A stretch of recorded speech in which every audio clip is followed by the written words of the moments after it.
Hello students, इस video में हम क्लास 9th के लिए मैथ सब्जेक्ट को पढ़ रहे हैं और हमने chapter 6 lines and angle, Rekha and समीकरण स्टार्ट करा था। ठीक है, प्रीवियस वीडियो में हम लाइंस एंड एंगल्स के बारे में हमने पढ़ा था। लाइंस क्या होती है, एंगल्स क्या होते हैं, टाइप्स ऑफ एंगल्स, इनके बारे में पढ़ा था। देन हमने एडजेसेंट एंगल भी पढ़ा था, फिर वर्टिकल अपोजिट एंगल भी पढ़े थे, असंगत को मतलब ये हमारे शीर्षा विमुख कोण भी हमने पढ़े थे। आई होप आपने प्रैक्टिस करके देखा होगा और आपके जो भी डाउट्स है वो क्लियर हो गए होंगे और एक थोड़े से कंसेप्ट बनना स्टार्ट होंगे। एक जो हम क्वेश्चंस जब हमारे पास आते हैं तो हमको एक अप्रोच अप्लाई करनी पड़ती है। उसमें हम क्या, हमारे जो बेसिक से अगर कंसेप्ट क्लियर होते हैं तो हम उसमें अप्रोच लगाना स्टार्ट कर सकते हैं, लेकिन अगर हमारे कंसेप्ट ही बेसिक्स क्लियर नहीं होंगे तो फिर हम नहीं कर पाते। इसलिए मैं आपको बार बार बोल रही हूँ कि आप जब भी मेरे साथ कर रहे हैं तो एक अपनी नोटबुक में इनको प्रॉपर अपने नोट्स बनाते चलिए। ठीक है, चलो आज हम एक्सरसाइज 6.2 स्टार्ट करते हैं, जिसमें हम पैरेलल लाइंस एंड ट्रांसवर्सल के बारे में पढ़ेंगे। इससे पहले आप प्लीज़ वीडियो को लाइक एंड शेयर ज़रूर कर दीजिए और जितना हो सके आगे स्टूडेंट्स में इसको शेयर ज़रूर करना, क्योंकि बेसिकली ये जो lines and angle geometry part होता है इसमें बहुत सारे स्टूडेंट्स को प्रॉब्लम रहती है। तो मैं आपको श्योरिटी के साथ बोलती हूँ, जब हमारे ये टॉपिक कंप्लीट होगा तो बहुत आपको मतलब इस टॉपिक में बहुत कम प्रॉब्लम रह जाएगी। 100% तो तभी क्लियर होगा जब आप भी मेरे साथ प्रैक्टिस करेंगे। ठीक है, और चैनल को सब्सक्राइब जरूर कर दीजिए, जिससे जब भी नया वीडियो अपलोड होता है तो आपको एक नोटिफिकेशन आ जाए। अब हम पढ़ते हैं पैरेलल लाइंस एंड ट्रांसफर, समांतर रेखा। अब समांतर रेखा के बारे में हमने पढ़ा था, या पैरेलल लाइंस के बारे में क्या पढ़ा था। ये दो लाइन है आपस में पैरेलल है, क्योंकि ये कभी भी एक दूसरे को किसी भी पॉइंट पे नहीं काटेंगी, ये हमेशा आपस में समांतर एंड पैरेलल होती है। अब देखो ट्रांसवर्सल क्या होता है, तिर्यक रेखा क्या होती है। जब एक लाइन, जैसे यहाँ पे L है, कोई एक लाइन दो या दो से अधिक लाइन को किसी पॉइंट्स पे कट करती है, इंटरसेक्ट करती है, तो वो उसकी ट्रांसवर्सल कहलाती है।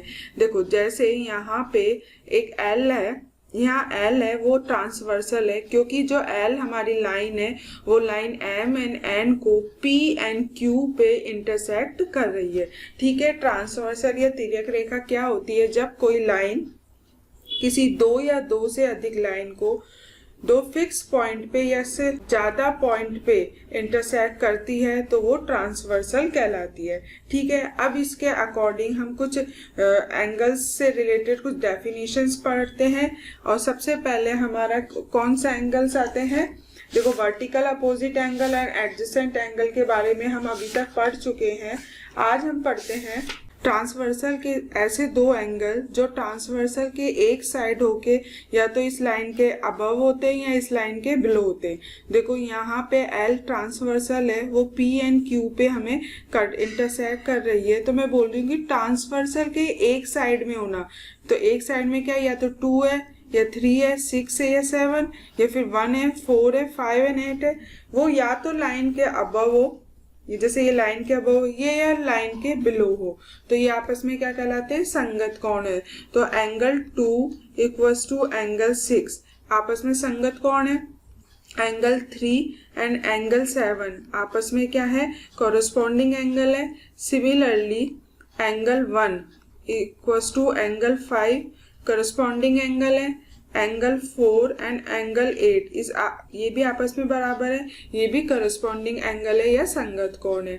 समझ आ गया। अब संगत कोण क्या होते हैं, ऐसे दो एंगल जो ट्रांसवर्सल के एक साइड में होते हैं, या तो लाइन के अबव होते हैं या लाइन के बिलो होते हैं, तो ये आपस में क्या कहलाते हैं, संगत कोण कहलाते हैं। करस्पॉन्डिंग एंगल समझ आ गया। अब नेक्स्ट दो हमने पढ़े थे ना, एक इंटीरियर एंगल होते हैं और एक होते हैं एक्सटीरियर एंगल, अंतः कोण और बाह्य कोण।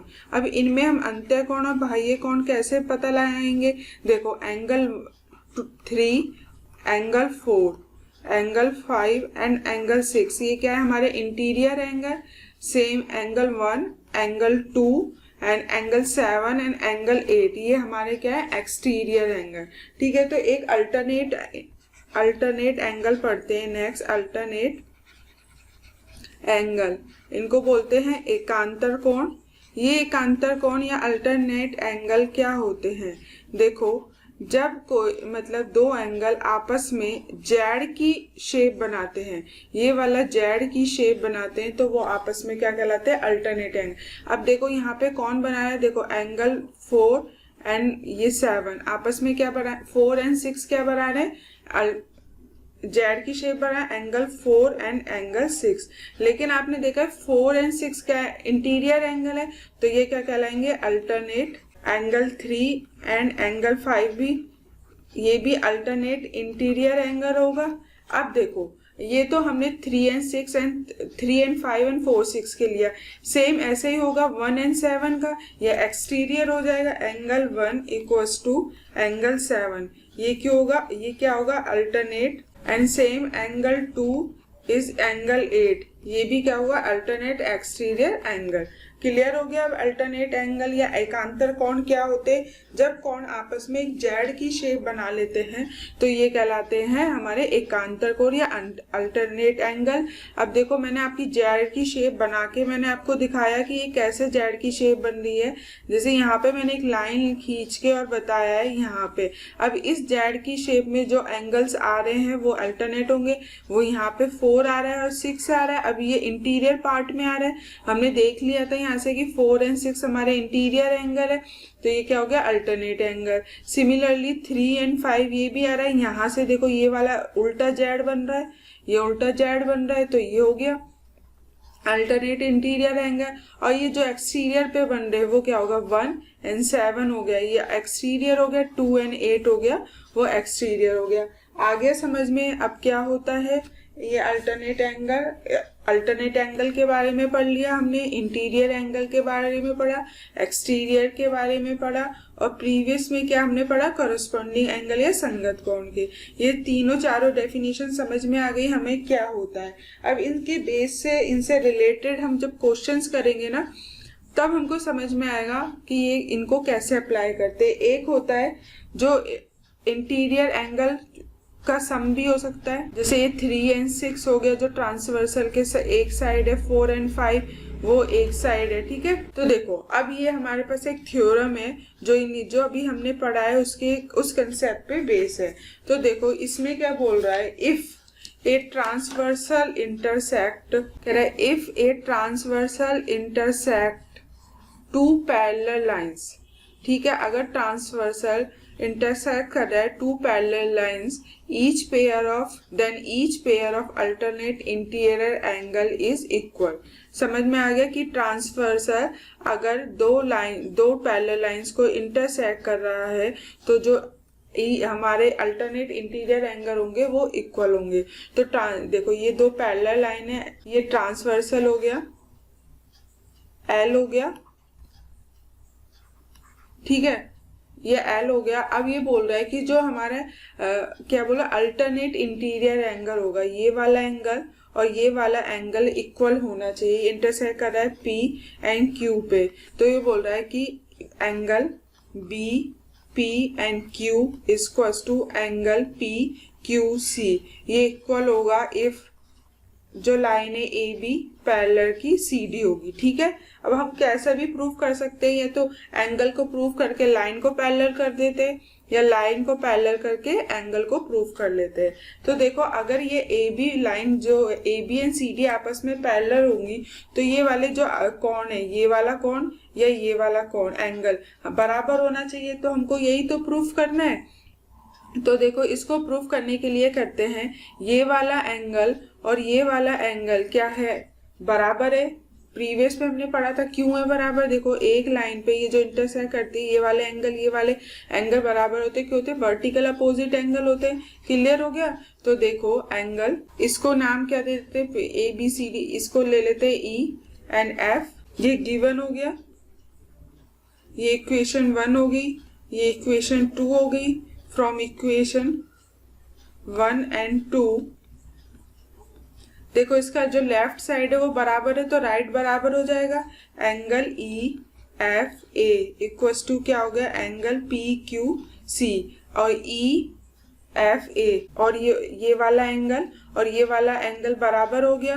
और अभी मैंने आपको बताया था ये वाला एंगल और ये वाला एंगल बराबर हो गया, इसलिए ए बी पैरेलल को सी डी। और यही हमको प्रूफ करना था ना, क्योंकि हम लेके चले हैं कि ये दो एंगल थे, देखो ये वाले, ये पी पे इंटरसेक्ट कर रही थी, ये वाला जो एंगल, ये वाला एंगल और ये वाला एंगल हम लेके चले, गिवन है कि ये आपस में बराबर है, तो हम प्रूफ कर रहे हैं ए बी पैरेलल का सी डी है। ठीक है, अगर इंटीरियर अल्टरनेट एंगल बराबर होते हैं तो जो लाइन पैरेलल लाइन होती आपस में, वो लाइन पैरेलल होती है। ठीक है, ये गिवन था, ये हमको प्रूफ करना था। प्रूफ करने के लिए क्या होता है, ये आपस में दोनों वर्टिकल अपोजिट एंगल थे, ये पढ़ा था। एक जब दो लाइन आपस में इंटरसेक्ट कर देती हैं तो जो एक दूसरे के अपोजिट एंगल होते हैं वो इक्वल होते हैं। देन ये हमको गिवन था, उससे हमने प्रूफ कर दिया और ये A B and C D हो गया।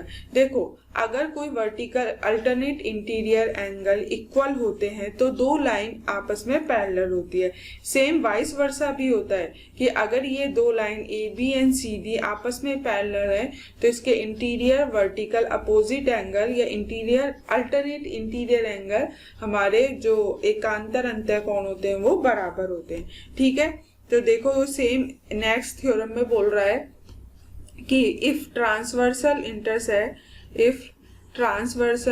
intersect two lines such that a pair of alternate interior angle is equal, then the two lines are parallel। ठीक है, तो इसमें क्या दे रखा है, इसमें ये बोल रहा है ये दो लाइन है आपस में पैरेलल है, ये ए बी हो गया और ये हो गई सी डी।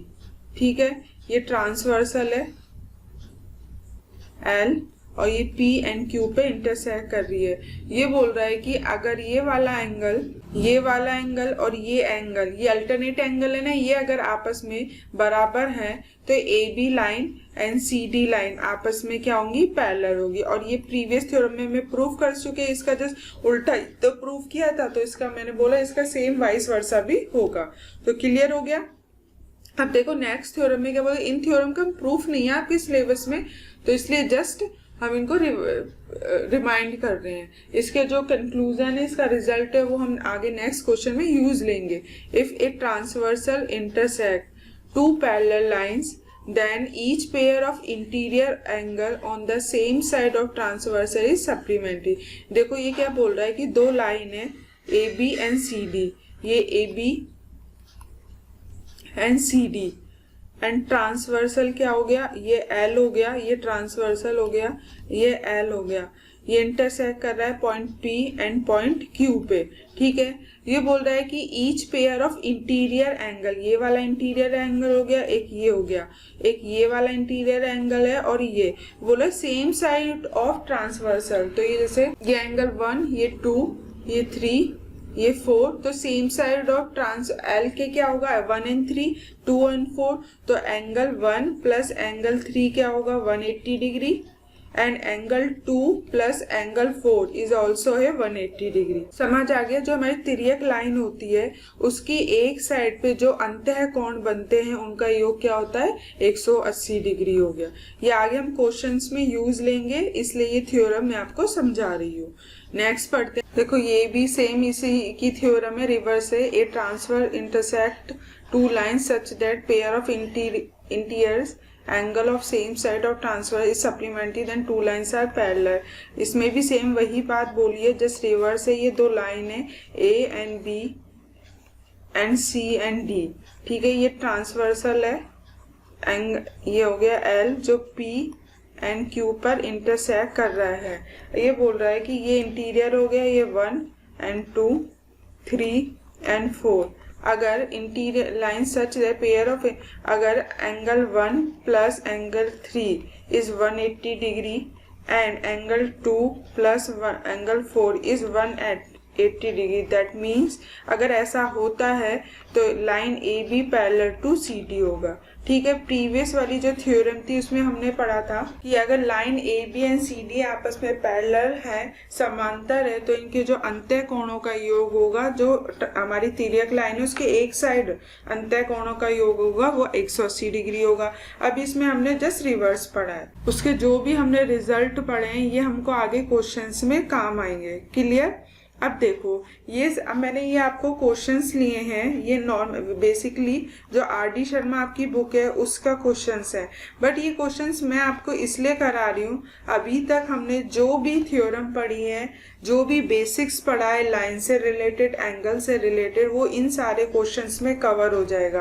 क्योंकि मैं आपको पहले ही बता चुकी हूँ जब तक हमें ये अच्छे से नहीं आएंगे हम आगे क्वेश्चंस को नहीं सॉल्व कर सकते। हमारा मोटिव ये होना चाहिए, हमारे यहाँ पे कंसेप्ट इतने अच्छे हो जाने चाहिए कि हम कोई भी क्वेश्चंस देखें उसको खुद सॉल्व करने का ट्राई करें। ये नहीं कि पहले सॉल्यूशन देख रहे हैं और फिर उस क्वेश्चंस को कर रहे हैं, नहीं। तो इसके लिए हमारे जो कॉन्सेप्ट है, बेसिक कॉन्सेप्ट है, वो क्लियर होनी चाहिए, इसलिए ये सारे मैं क्वेश्चंस करा रही हूँ। देखो इसमें सबसे पहले दे रखा है एंगल 2 एंड एंगल 6 दे रखा है, एक्स की टर्म में दे रखा है। तो हमें ये बोल रहा है एंगल 2 और एंगल 6 फाइंड करना है। देखो यहाँ पे एंगल 2 और एंगल 6 दे रखा है, इसकी वैल्यू दे रखी है। अब एंगल 2 एंड 6 में आपस में क्या रिलेशन है, मैंने आपको बताया था कॉरस्पॉन्डिंग एंगल या संगत एंगल क्या होते हैं, जब ट्रांसवर्सल के एक साइड पे जो ऐसे एंगल जो ट्रांसवर्सल के एक साइड पे होते हैं, या तो लाइन के अबव होते हैं या लाइन के बिलो होते हैं, तो वो एंगल आपस में इक्वल होते हैं। तो यहाँ पे एंगल 2 एंड एंगल 6 आपस में बराबर है, एंगल 3 एंड एंगल 7 आपस में बराबर है, क्योंकि ये लाइन L है, वो हमारी ट्रांसवर्सल L है, उसके एक साइड में है, और ये वाला लाइन के अबव में है, ये वाला लाइन के बिलो में है। ठीक है, ये आपस में संगत कोण है। तो इसलिए देखो एंगल 2 इक्वल्स टू एंगल 6, क्यों? क्योंकि ये आपस में क्या है, कॉरस्पॉन्डिंग एंगल। इसकी एंगल 2 की वैल्यू क्या है, 120 माइनस का x डिग्री, और एंगल 6 की वैल्यू क्या है, 5x। ठीक है, ये डिग्री में, तो 120 हुआ, x इधर जाएगा, तो ये 5x plus x equals to क्या होगा, 6x।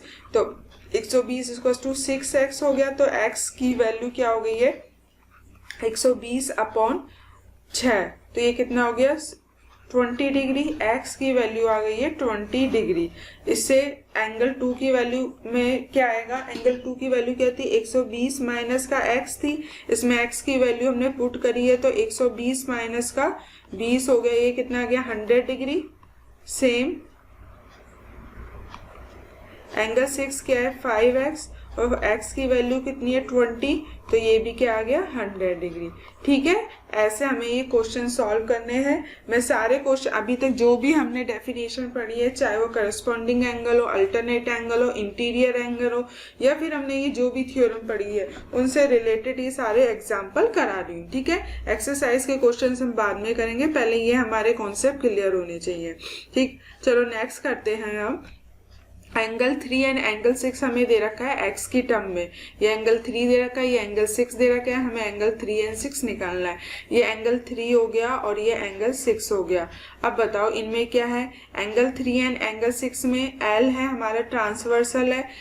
L जो ट्रांसवर्सल है उसके एक साइड में जो एंगल बनते हैं वो आपस में क्या होते हैं, कॉरस्पॉन्डिंग एंगल, और क्या होते हैं, हमारे संगत कोण। और हमने थ्योरम में पढ़ा था जो इंटीरियर होते हैं, और ये पढ़ा था अभी हमने ये थ्योरम में पढ़ा, जो इंटीरियर हमारे एंगल होते हैं, उनका योग आपस में क्या होता है, सॉरी ये आपस में संगत कोण नहीं है, संगत कोण तो एंगल 2 एंड एंगल 6 आपस में संगत कोण होगा, ये एंगल 3 एंड एंगल 7 होगा। लेकिन लेकिन ये 3 एंड 6 क्या है, इंटीरियर एंगल है, अंतः कोण है, और अंतः कोण का योग क्या होता है, 180 डिग्री। ये अभी हमने थ्योरम में प्रूफ किया है और सॉल्व इसको पढ़ा भी है। तो एंगल 3 की वैल्यू क्या है, x plus 20 plus 5x equals to कितना हो गया, 180 डिग्री। तो x एंड 5x कितना हो गया, 6x, और ये 180 माइनस का 20 कितना हो गया, 160 हो गया। ये जो एंगल 6 की जो वैल्यू है ना, वो है x प्लस 8 डिग्री, क्योंकि सॉल्व कर इससे x की वैल्यू कितनी आ गई, 152 अपॉन 2, इस कितनी होगी 71 डिग्री, एंगल एक्स हो गया 71 डिग्री। तो एंगल 3 कितना हो जाएगा x प्लस 20 डिग्री है, तो x की वैल्यू लिया 71 प्लस 20 डिग्री, तो ये कितना हो गया 91 डिग्री। और एंगल 6 कितना हो गया, ये x प्लस 8 डिग्री हो गया, तो 71 प्लस 8 ये कितना आ गया 79। ठीक है, एक 91 डिग्री आ रहा है और एक 79 डिग्री आंसर आ रहा है। देखो एक एंगल आया 96 डिग्री और ये एक आया 84 डिग्री। ठीक है, हमको इस जो प्रीवियस में था उसमें संगत कोण वाला कंसेप्ट लग रहा था और इसमें लग रहा है अंतः कोण इंटीरियर एंगल वाला। ठीक है, अब नेक्स्ट क्वेश्चन करेंगे उसमें अलग लगेगा। अब इसमें एंगल 1 दे रखा है और एंगल 7 दे रखा है। एंगल 1 ये हो रहा और एंगल 7। अब देखो इसमें क्या रिलेशन निकलता है। सबसे पहले मैंने एक अल्टरनेट एंगल बताया, अल्टरनेट एंगल बोले तो उसमें जेड की शेप बनती है, ये जेड और ये जेड। तो angle 4 and angle 6 is interior alternate angle, यानी अंतः एकांतर कोण है। और angle A equals to angle 7 ये क्या हो गया एक्सटीरियर अल्टरनेट एंगल। तो चूंकि एंगल 1 इक्वल्स टू एंगल 7 क्यों है, ये है एक्सटीरियर। ठीक है, बाह्य एकांतर कोण है तो ये आपस में बराबर हो जाएंगे, 3x माइनस का 10 एंड ये हो गया 5x माइनस का 30। ठीक है, ये हो गया, तो ये -10 इधर आया तो ये हो गया 20 और ये 2x हो गया, तो x की वैल्यू क्या आ गई है 10 डिग्री। ठीक है, अब यहाँ पे वैल्यू पुट कर देते हैं एंगल 1 की। एंगल 1 क्या है 3x माइनस का 10 डिग्री, तो 3 इंटू 10 माइनस का 10, तो ये आपस में क्या हो गया 30 माइनस 10 कितना हो गया 20 डिग्री।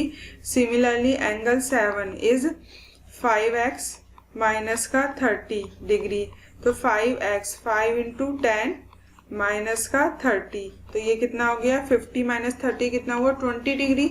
दोनों एंगल कितने आ रहे हैं 20 डिग्री। ठीक है, अब इसमें कौन सा कंसेप्ट लग रहा है हमारा अल्टरनेट एंगल एकांतर कोण वाला लग रहा था। क्लियर हो गया। चलो अब नेक्स्ट क्वेश्चन करते हैं।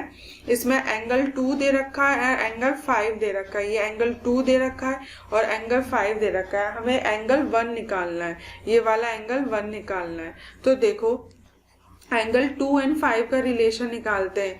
देखो एंगल 2 एंड 5 में ये करस्पॉन्डिंग एंगल हो नहीं सकता क्योंकि वो हमेशा एक साइड में बनते हैं। अब हम एकांतर कोण या अल्टरनेट एंगल का देखते हैं, उसमें जेड बनती है, जेड की शेप बनती है 2, तो ये वाली जेड की शेप बन रही है।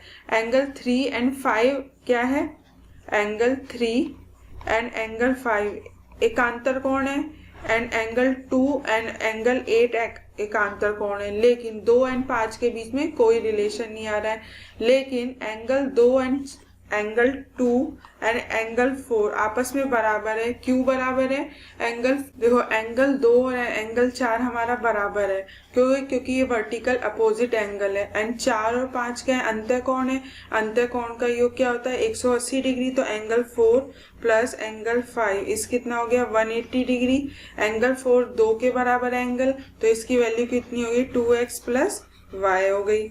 और एंगल 5 की वैल्यू कितनी होगी 3x माइनस का y हो गया, तो ये हो गया 180 डिग्री। तो ये कितना हो गया 5x इक्वल्स टू कितना हो गया 180 डिग्री, और तो x की वैल्यू कितनी आ गई है 180 एंड 36 डिग्री। ठीक है, x की वैल्यू आ गई, तो इससे एंगल 2 की वैल्यू कितनी आ गई 2 इंटू 36 प्लस y ये हो गई, तो ये कितना हो गया 72 प्लस y। और ये एंगल 5 कितना हो गया 3x 3 इंटू 36 माइनस का y, तो ये कितना हो गया 108 माइनस का y डिग्री हो गया। एंगल 2 एंड एंगल 5 आ गया, तो अब हमें निकालना है 1 एंगल, तो एंगल 1 और एंगल 5 आपस में क्यों बराबर है, क्योंकि यह है करस्पॉन्डिंग एंगल, इसलिए एंगल 1 इक्वल्स टू ये हो गया 108 है, ये 108 माइनस का y। ठीक है, यहाँ से ये आ गया। अब इसमें देखो कितने सारे कंसेप्ट लग गए सिर्फ एक ही क्वेश्चन में। वर्टिकल अपोजिट एंगल आ गया, फिर इंटीरियर एंगल आ गया, देन करस्पॉन्डिंग एंगल। अब हम धीरे धीरे पढ़ते जा रहे हैं तो हम कोई से भी लगा सकते हैं ना। हमको पता था एंगल 1 निकालना है, 2 और 5 दे रखा था, तो बस अब हमको बस अप्रोच लगानी है। नेक्स्ट करते हैं, एंगल 1 दे रखा है, एंगल 3 दे रखा है, एंगल 5 भी दे रखा है, and find the measure angle 6। ठीक है, अब देखो सबसे पहले एंगल 1 एंड 3 लेते हैं। एंगल 1 एंड 3 में क्या रिलेशन आ रहा है, ये आपस में वर्टिकल अपोजिट एंगल है, क्योंकि देखो ये लाइन है, ये लाइन है, तो ये अपोजिट एंगल क्या होते हैं, वर्टिकल अपोजिट। तो एंगल 1 एंड एंगल 3 आपस में बराबर है, क्योंकि ये क्या है, वर्टिकल अपोजिट एंगल। देखो मैं कुछ कर नहीं रही, जो गिवन है उसके उस बेसिस पे कर रही हूँ, सिर्फ वर्टिकल अपोजिट एंगल है कि आपस में क्या रिलेशन निकल रहा है। तो एंगल 1 एंड 3 की वैल्यू पुट कर दी है, 2x प्लस 30 ये दे रखा है, equals to x plus 2y ये दे रखा था। तो ये 2x इधर आएगा तो कितना होगा x, 30 उधर जाएगा तो 2y माइनस का 30। ये हमारी इक्वेशन 1 हो गई है। अब नेक्स्ट एंगल हमें 5 भी दे रखा है, और एंगल 3 और एंगल 5 क्या है, वो एकांतर कोण है, अल्टरनेट एंगल है। तो angle 3 equals to angle 5 is alternate angle. ये हो गया x plus 2y equals to कितना हो गया, 3y प्लस 10 हो गया। तो x की वैल्यू कितनी हो गई, y प्लस 10। x की वैल्यू y और इक्वेशन 1 एंड 2 को भी इक्वल कर देते, क्योंकि ये भी x की वैल्यू है, ये भी x की है। तो इक्वेशन 1 एंड इक्वेशन 2, तो ये हो गया 2y माइनस का 30 एंड y प्लस 10। तो ये इधर आया तो ये y हो गया, और ये हो गया 40। y की वैल्यू कितनी आ गई है, 40, एंड x की, इससे x की वैल्यू कितनी हो जाएगी, कहीं भी रखते हैं तो x की वैल्यू कितनी आ गई है, 50। अब y एंड x की वैल्यू आ गई है, तो एंगल 1 कितना आएगा, एंगल 1 2x प्लस 30 है, तो इसमें रखा मैंने x की वैल्यू तो कितना 100, तो ये 130 डिग्री हो गया। सेम एंगल 3 कितना हो गया, x प्लस 2y, तो x प्लस 2y के x 50 है, और ये कितना हो गया 80, तो ये कितना हो गया, ये भी 130 डिग्री आ गया। सेम 5 कितना हो गया, 3y प्लस 10, y की वैल्यू कितनी है 40, तो ये भी 130 डिग्री आ गया। अब हमें एंगल 6 निकालना है।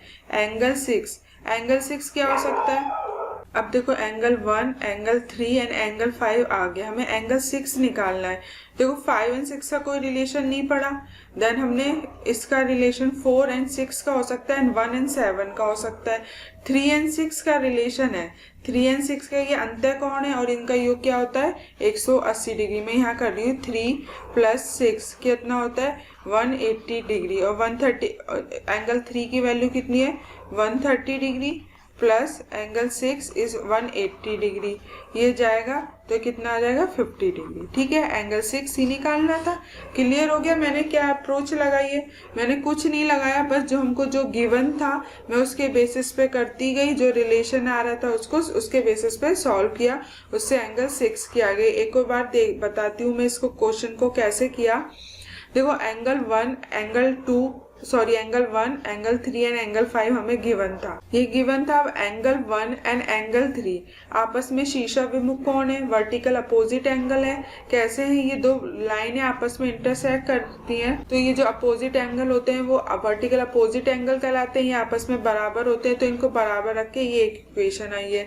देन 3 एंड 5 दे रखा था, 3 एंड 5 इंटीरियर अल्टरनेट एंगल है, क्योंकि ये देखो जेड की शेप बन रही थी, और जेड ये क्या होता है अंत एकांतर कोण, तो ये बराबर हो गए, तो इससे एक इक्वेशन आ गई। दोनों इक्वेशन 1 एंड 2, इसमें x की वैल्यू आ रही थी, जब बताया मैंने हमारा लेफ्ट साइड इक्वल है तो राइट साइड इक्वल हो जाएगा, उससे y की वैल्यू एंड x की वैल्यू फाइंड हो गई। देन हमने उससे एंगल 1, 3 एंड 5 निकाल लिया।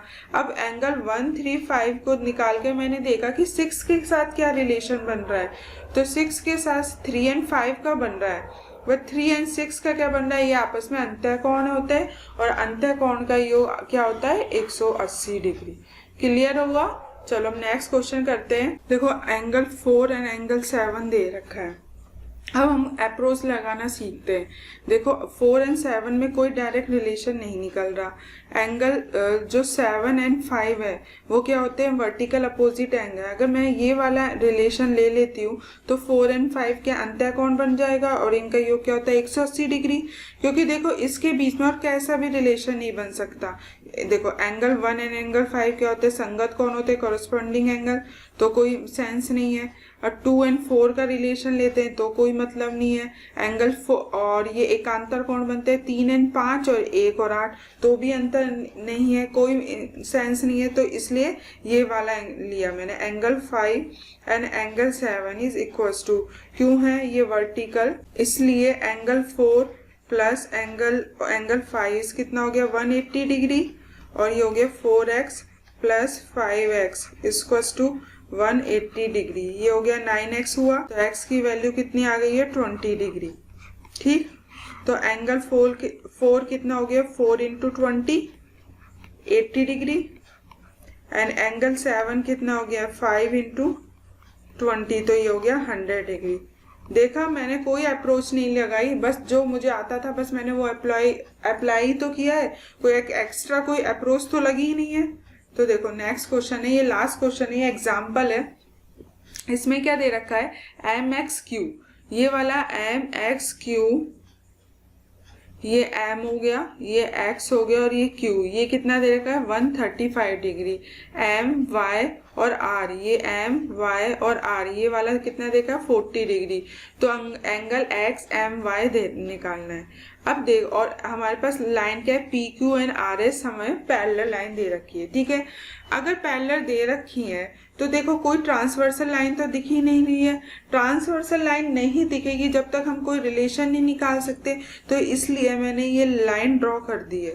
ठीक है, जिससे ये जो एक्स एम और एम वाई ये ट्रांसवर्सल लाइन की तरह बिहेव कर देंगी, ए एंड बी।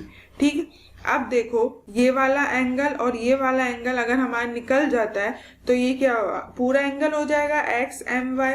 तो एंगल और ये अब ये ट्रांसवर्सल लाइन हो गई है ना, तो ये वाला एंगल क्या अंतः कोण है आपस में, कौन कौन से, angle Q X and M equals to angle X M B. क्या है ये इंटीरियर एंगल हो गए ना, ये इंटीरियर एंगल, और इंटीरियर एंगल का सम कितना होता है 180 डिग्री। तो angle Q X M plus angle X M B is 180 degree, और क्यू एक्स एम की वैल्यू कितनी दे रखी है 135 degree plus X M B is हो गया 180 डिग्री। तो एंगल एक्स एम बी इस कितना हो गया 180 माइनस का 135, तो ये कितना हो गया 45 डिग्री हो गया। तो ये वाला एंगल आ गया, और ये वाला एंगल क्या है, ये आपस में देखो जेड की शेप बन रही है ना, तो एकांतर कोण है angle B M Y equals to क्या है एंगल एम वाई आर। ये क्या है आपस में अल्टरनेट एंगल है, एकांतर कोण है, तो ये आपस में बराबर होंगे। तो एम वाई आर की जो वैल्यू वही बी एम बी की वैल्यू बी एम वाई की होगी, B M Y equals to कितना हो गया 40 डिग्री हो गया। इनको सम कर देती हूँ दोनों एंगल को, X M B plus B M Y equals to क्या होगा एंगल एक्स एम वाई। तो एंगल एक्स एम वाई की वैल्यू कितनी, एक्स एम वाई कितना हो गया, ये हो गया 40 डिग्री और ये हो गया 45, तो ये हो गया 85 डिग्री। क्लियर हो गया कि कैसे निकला है, ये कैसे निकाला है, बस सीधी सी एक अप्रोच लगाई है। क्योंकि मैंने ये ए बी इसलिए ड्रॉ किया था क्योंकि जब तक इस दो पैरेलल लाइन में कोई ट्रांसवर्सल या तिर्यक लाइन नहीं होगी तब तक हम रिलेशन कैसे फाइंड करेंगे, हमको ये कैसे पता चलेगा कि ये इंटीरियर एंगल है या ये अल्टरनेट एंगल है, एकांतर कोण है, अंतः कोण है। तो इसलिए जिस मैंने ये लाइन ड्रॉ करी और लाइन ड्रॉ करते तो ये क्वेश्चन ईजी हो ही गया। देखो अभी हमने बस बेसिक्स जो हमने पढ़ा था उससे रिलेटेड क्वेश्चंस किए थे। अब नेक्स्ट वीडियो में हम इससे रिलेटेड जो एक्सरसाइज है और उसके एग्जाम्पल है वो करेंगे। क्लियर हो गया? उससे पहले आप अब अपने नोटबुक में इसको प्रैक्टिस जरूर करना, जिससे हमने जो आज पढ़ा है वो आपके कंसेप्ट है वो क्लियर हो। कल से आप खुद क्वेश्चंस में अप्रोच लगाना स्टार्ट करेंगे। क्लियर हो गया? अब इस वीडियो को जल्दी से एक लाइक एंड शेयर जरूर कर देना। ठीक है, चलो, थैंक यू।